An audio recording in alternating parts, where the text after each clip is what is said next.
Hey, how's everybody doing? Welcome back to Ask That Podcast here on YouTube. Sorry, I need me a little bit of drink. My voice is a little rough today.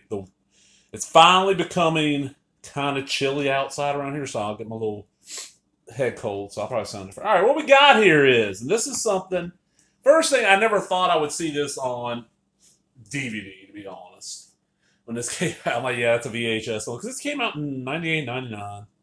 DVD was in the States, it just wasn't hitting big yet, because what would y'all say? 2002, 3 is about when a lot of people really got into it. But get on to it. This is Duck, the Carbine High Massacre with William Hellfire, looking exactly like the guy that slept in the bunk above me in BCT, and Joey Smack, who's now dead. He died in like 2019.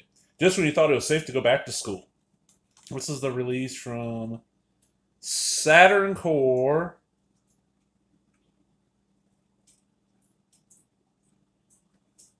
No. Get that in a little bit close. There we go. Okay, you can see that. There's the back. And we got the only other person that you would really know would be Misty Monday. She plays Bible Girl. Like there's Car Guy, there's Bench Press. Like people just get what was the black guy's name? It's like African American student. Like nobody besides these two. And they're what?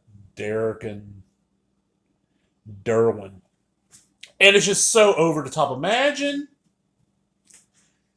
Okay, I'm trying to think of the name. It was Alec Winter had a sketch for like a sketch comedy show on MTV called like The Tube, or I'm gonna look this up because that's what this reminds me. If that had no restrictions, they would produce something like this.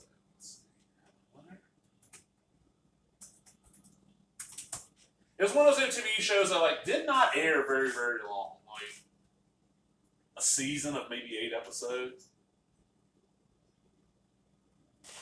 Did not know he was born in the UK, and also didn't realize he was that much older than me.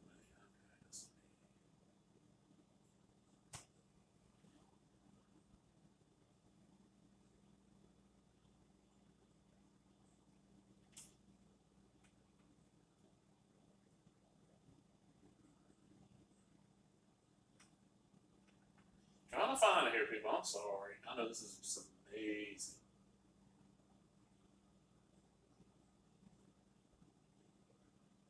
I'm gonna have to do some shit. Fuck, I am so sorry.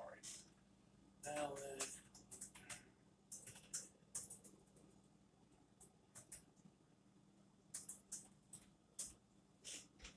know it. The Idiot Box!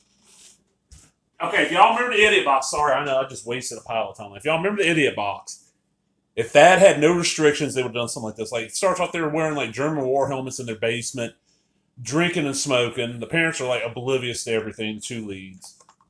It came fairly loaded. It's got a new transfer at the director's cut from the original Super VHS master tape. So they shot it Super VHS, so they were thinking a little bit, you know.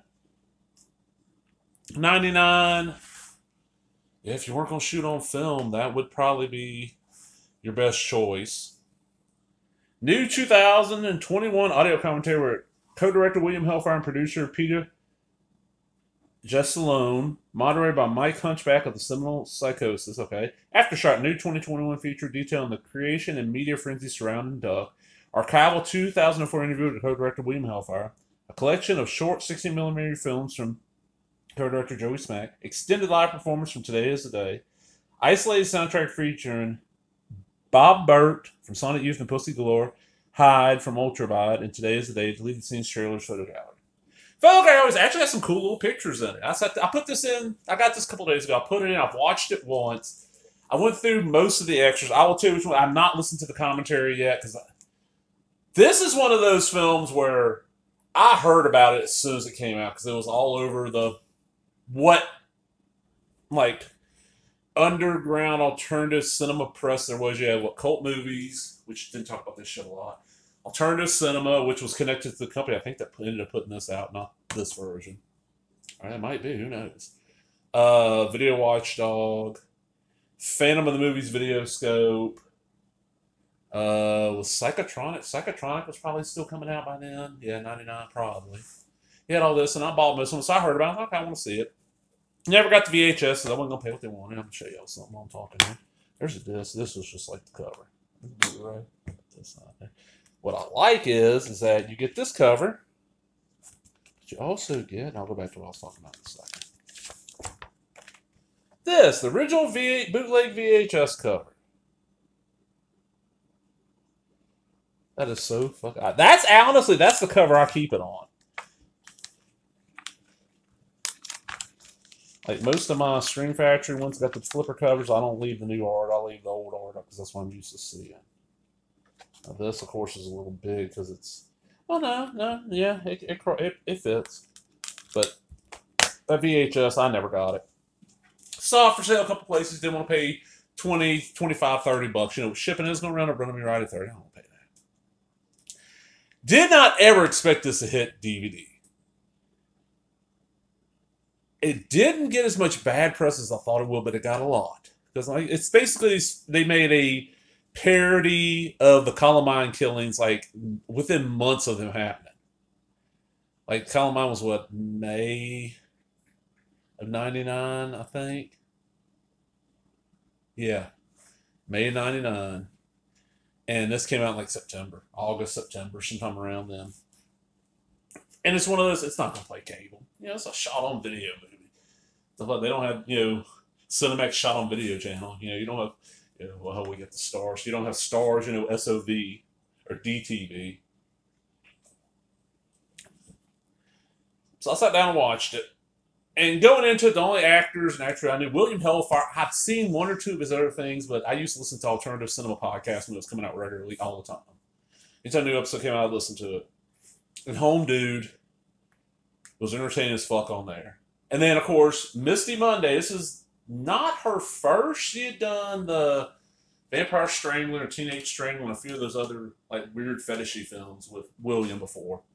And Vampire Strangler was one everybody, yes, that's the one. If you know about Misty Monday, that's the one film. So she's been acting for a little. She plays Bible Girl, and she fits the part. Because she looks like she got her hair down, straight in, you know, her figure. She's always, even now, seeing a picture of her from not that long, she looks 10 to 15 years younger than she actually is, because she's got to be. Oh. I'm guessing she's like late 30s by now. I'm guessing that's probably about where she is. But she looks like she's, you know, 25, 22. She's good. And everybody in this, is for what they had, is not bad. But the thing, another drawback to it is, well, it's a budget film. Most of the actors look 5 years to 10 years too old to be playing the parts they're playing of high school students. It kind of reminds me of the Porky's thing. But definitely worth checking out now. This was like 25, almost 30 bucks. It was not cheap.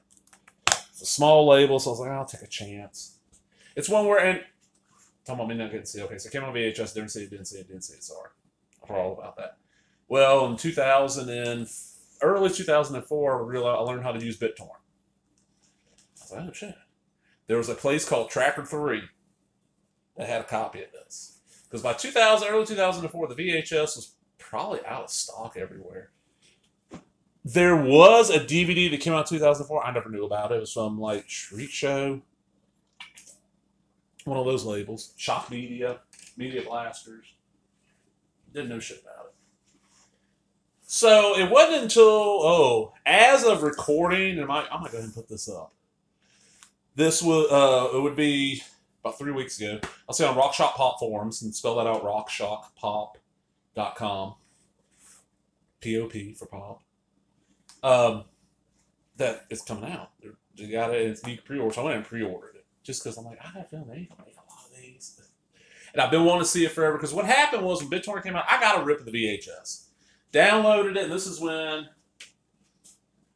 right about when everything you found downloaded VHS, you know, was either an AV, just plain AVI file, which you just ran through a program, burnt to a DVD if you had the right program, or it was a DivX/XVID file.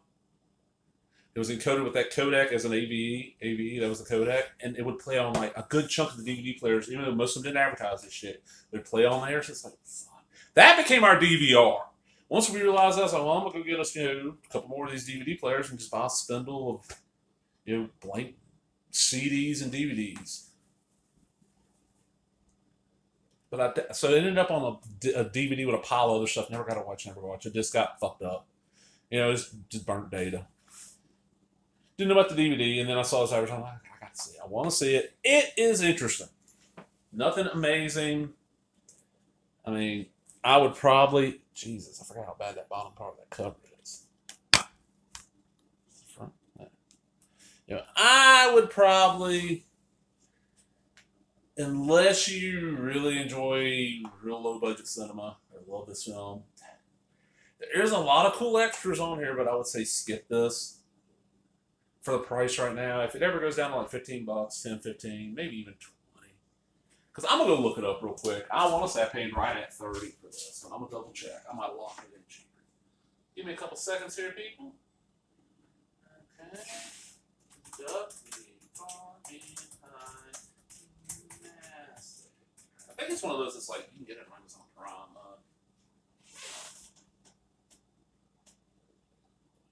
Oh, it's $20.43. So it's $20. Okay, that ain't horrible then. I would say if you got a little bit of interest in this kind of stuff, definitely grab this. I'll see you guys a little bit more than that. Okay. But I'm out, everybody. I've rambled enough. I'm sure that bloody... God. Oh, wow. Yeah. Yeah, we do that. That's pretty rough. I've rambled enough. I'm out, everybody. Hope you enjoyed it. Remember, if you did, give me a thumbs up, leave a comment, subscribe, all the other bullshit. Talk to everybody later. Bye-bye.